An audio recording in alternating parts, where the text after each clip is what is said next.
Hi there, it's Morris from selfimprovementmethods.com, and today we're going to talk about personal finance and financial planning. So let's get right down to it because I've got like four things to say. Huge subject. You could go to college for years studying this. You could write books. You could read books. You could see movies. You could go to seminars. You could hire people. You could just like get into this thing. So, all that aside, if you got a mortgage, refinance your mortgage. Duh. But nobody ever does it. You can go, I don't know, save $500 a month doing it. And if they say no, you haven't lost anything. Uh, Generally, it's banks that will turn you down because banks are kind of like crooks. So go to a credit union. Banks make all their money on late fees and penalties and just really obnoxious charging you of outrageous amounts. So check out your local credit union. Even if you don't belong to a credit union, you can sign up because I think nowadays the requirement is that you're breathing. So it used to be that you had to belong to like a club or a union or a certain type of industry or business or something. Now you just have to like show up, and that's probably where you'll find the easiest way to get a low rate. It's one thing when they advertise, rates for nothing. So, personal finance and financial planning. Start an internet business, right? There's nothing cheaper, easier, and if you're spending any kind of money to get into an internet business, you're probably doing it wrong.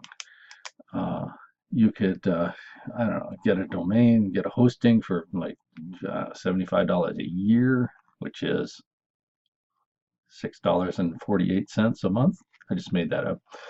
Or and then your domain is like $10 a year, $15 a year.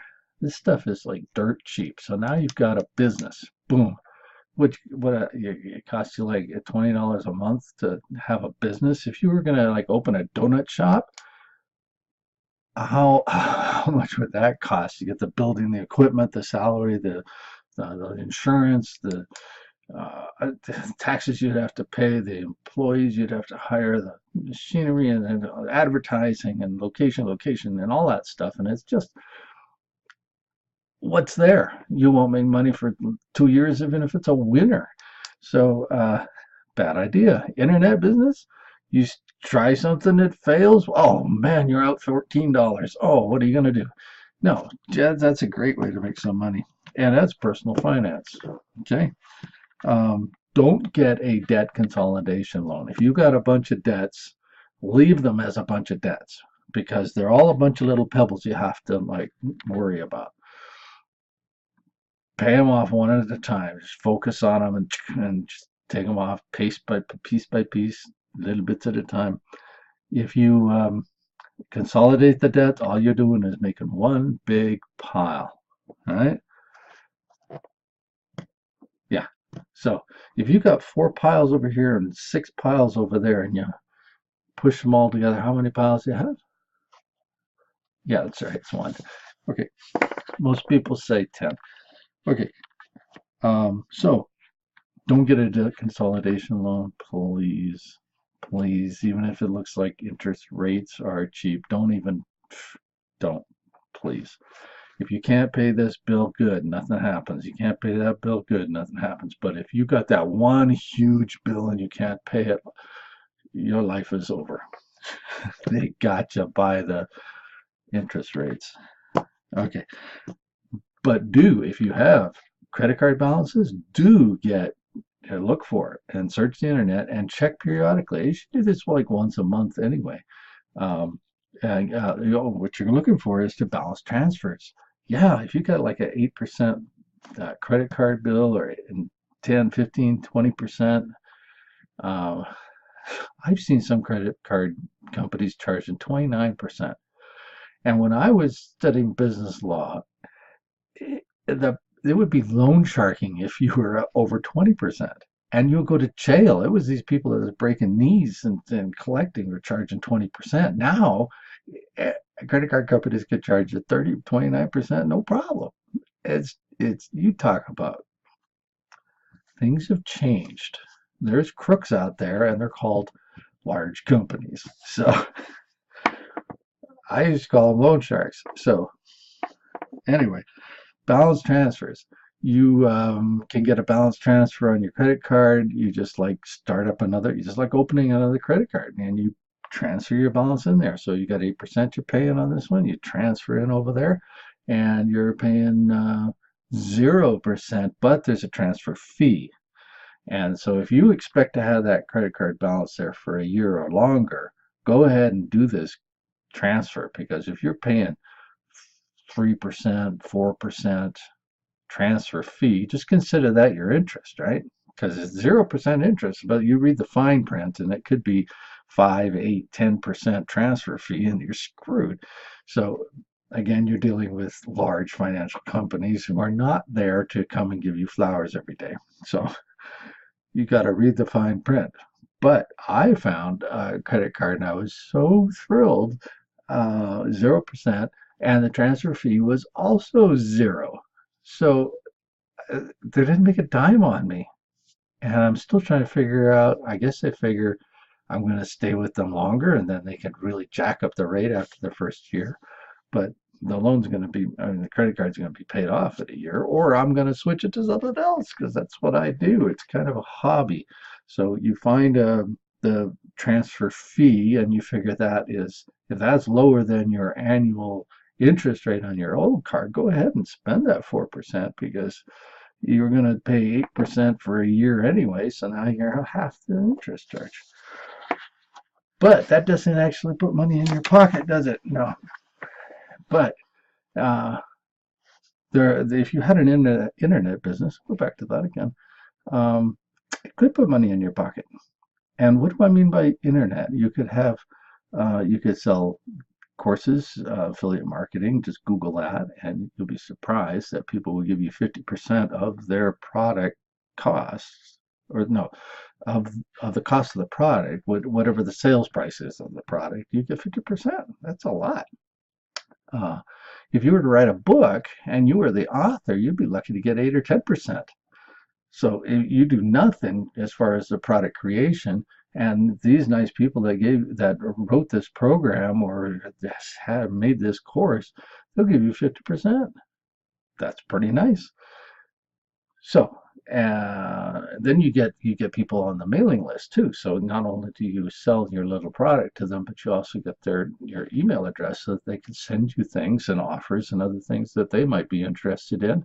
And you also get 50% on that. So it's great. And what does that cost? Nothing. Nothing. Okay, so I'm a fan of internet business because I've seen a lot of people making a little bit of money, and I've seen a lot of people make a lot of money. But some people would be very happy with a little bit of money. A few $100s a month, great. Why not? You're watching TV anyway. So Google affiliate marketing. I got places if you're interested. Um, Another thing you can do is e-commerce, which is a fancy name for just selling stuff online. So if you had, oh, here, what's his name? Sherman? Yeah. Okay. So you had these little dolls, you could put them on eBay and sell them for, double what you paid for it. And then you get to keep some of that profit because eBay gets some. So there's easy learning on that too. So there you can sell that on eBay, you can sell stuff on Amazon. Those are the two biggest things. You could also, if you really want to get into this, you can make yourself a really simple web page and put objects on it. I don't know. Don't have any objects just hanging around, but you could take patio furniture from Amazon, put it on there for $100, sell it for $200, and then don't buy anything. You're not buying anything. Then when the thing sells, you go to Amazon and you ship it over to the guy that just bought it from you, and you keep the money. So that and PayPal is what you use to facilitate the transfer. So I really want you to to encourage you to have something that is generating some money. And the lower the overhead, the better. So you could take 20 bucks a month and maybe turn that into 200, 300, $500. That's very, very easy to do. You'd be surprised. Well, it's not easy to do because you have to actually Google and find out how to do it. But again, you can find this stuff out. So refinance your mortgage if you got a mortgage. Go to a credit union for that. Don't do any debt consolidation loans because that is a trap, and you'll just be stuck then. Do the balance transfers on your credit cards and get those low, get 0%, and yeah, you'd be surprised. And all I can tell you is no, it doesn't cost anything. So get a no. Who cares? Move on to the next one. You eventually get a yes. Good things to know. Now, 401k. This is if you're over 55, what you ought to do is, well, first of all, if you're forced into a 401k at work, most people are, get a Roth 401k. It's just like a Roth IRA, where the money you put in this much, there you go, put in this much money, and then through smart investments, it grows to here. Well, the money you put in, you're paying taxes on now, today, and it's low taxes, believe it or not. Taxes are going to go screaming in the next 10 years. So you put after-tax money in here, so you've already been taxed on that money. Then it grows up to here, and you have a profit. You do not pay tax on that growth when you take it out, nor do you pay tax on the stuff that you start out with. So basically, you put in, say, a total of $10,000, it grows to $15,000.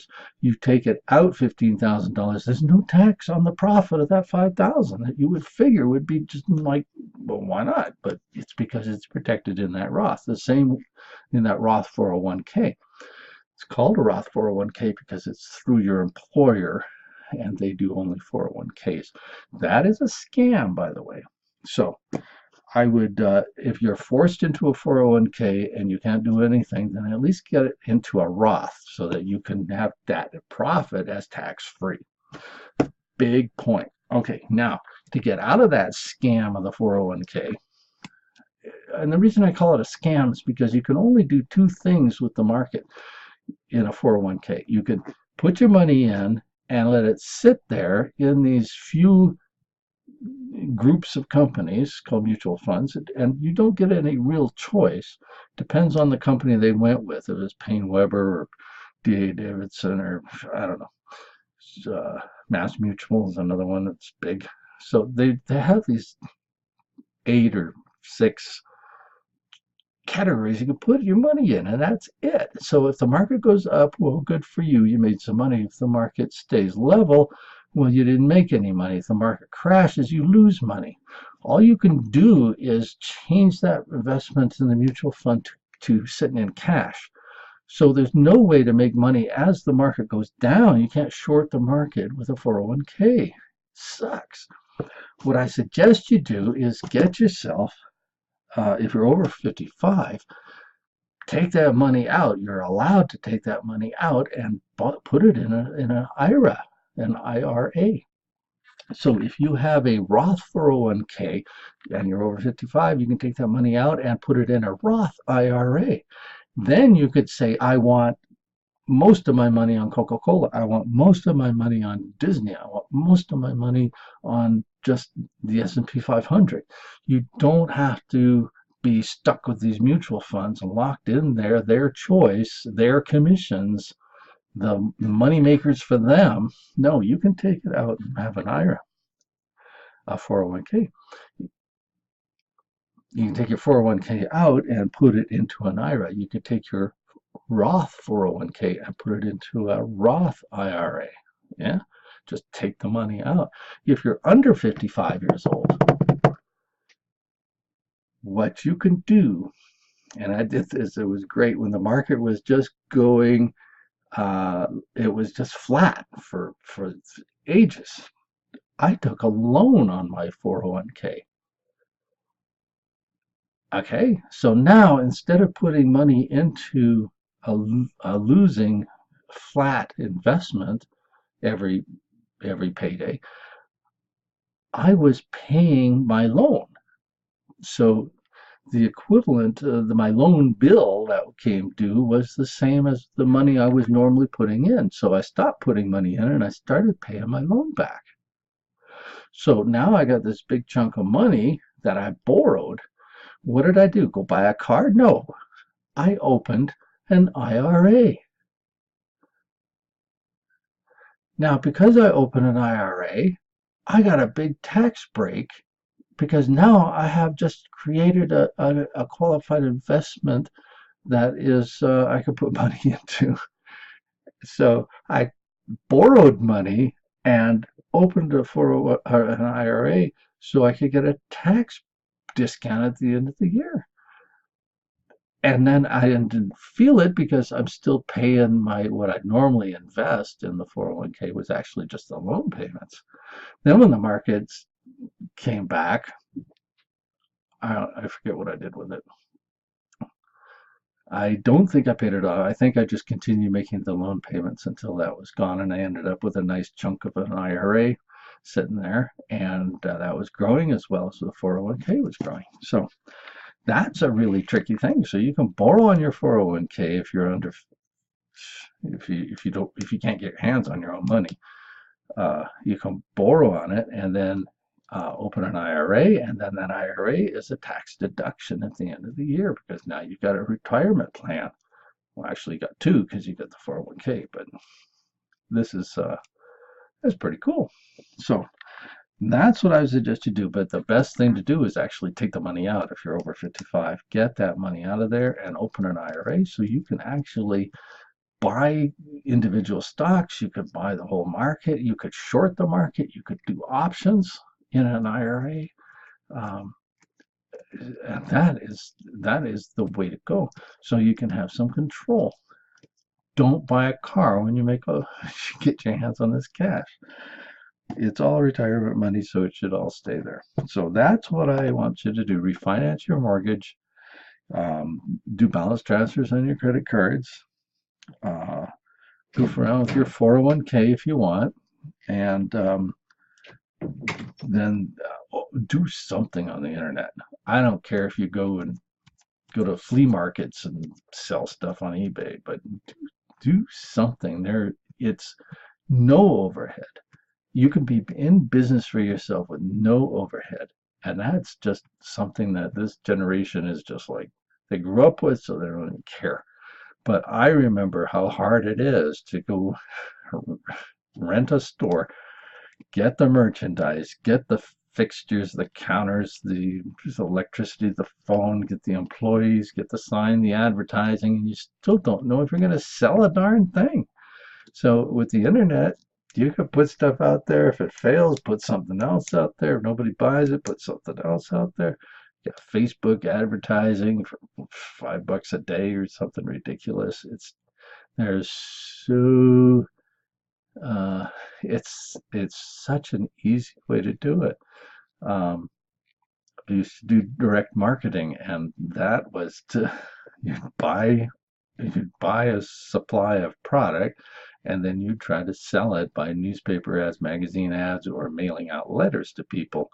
Can you imagine printing up actual letters, putting them in envelopes with coupons, and mailing them out by the thousands, and expecting people to fill in a little coupon box, write the check, and they used to do that stuff before it was just click and here's my money.